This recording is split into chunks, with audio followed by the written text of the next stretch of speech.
भारत के प्राचीन नगर पाटलिपुत्र में एक युवा अपनी आंखों से सितारों को गिनते हुए सोच रहा था, क्या ये बस सितारे हैं या इनके पीछे कोई राज छुपा है।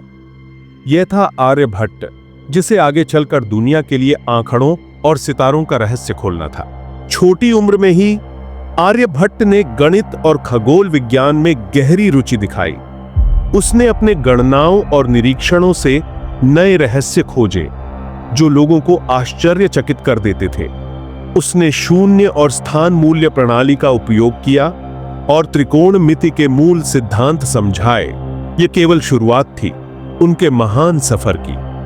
आर्यभट्ट ने देखा कि सूर्य और चंद्रमा की गति और ग्रहों की स्थिति समझना आवश्यक है। इसलिए उन्होंने त्रिकोणमितीय फलनों का उपयोग करके ग्रहों की गति और स्थिति का अनुमान लगाया। उन्होंने लगभग पाई यानी 3.1416 की गणना की और पृथ्वी के घूर्णन और परिक्रमा का सिद्धांत पहली बार समझाया। उनकी गणनाएं लोगों के लिए एक नया द्वार खोल रही थी। आर्यभट्ट ने सूर्य और चंद्र ग्रहणों को वैज्ञानिक दृष्टि से समझाया। उन्होंने कहा कि चंद्रमा और ग्रह केवल सूर्य की रोशनी को परावर्तित करके चमकते हैं और ग्रहण तब होते हैं जब पृथ्वी या चंद्रमा की छाया उनके ऊपर पड़ती है।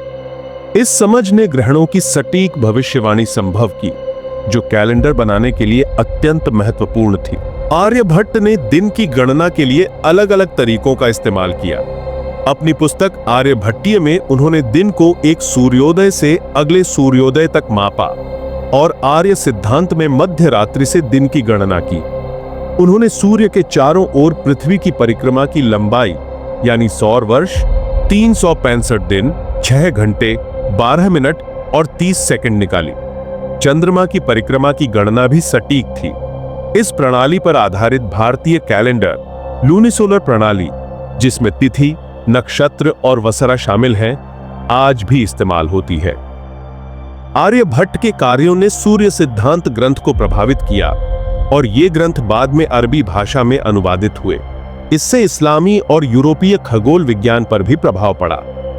आज भी आर्यभट्ट के सिद्धांत आधुनिक खगोल विज्ञान और उपग्रह तकनीक में उपयोग होते हैं। भारत के पहले उपग्रह आर्यभट्ट का नाम भी उन्हीं की प्रतिभा और योगदान को समर्पित है। उनके नाम पर चंद्रमा पर एक क्रेटर है जो उनकी प्रतिभा का अमर प्रमाण है। उनका ज्ञान आज भी दुनिया को प्रेरित करता है और नई खोजों के लिए मार्गदर्शन देता है। शायद आर्यभट्ट के कई रहस्य अभी भी हमसे छिपे हुए हैं, लेकिन उनकी कहानी हमेशा जिज्ञासा और नवाचार के लिए प्रेरित करती है।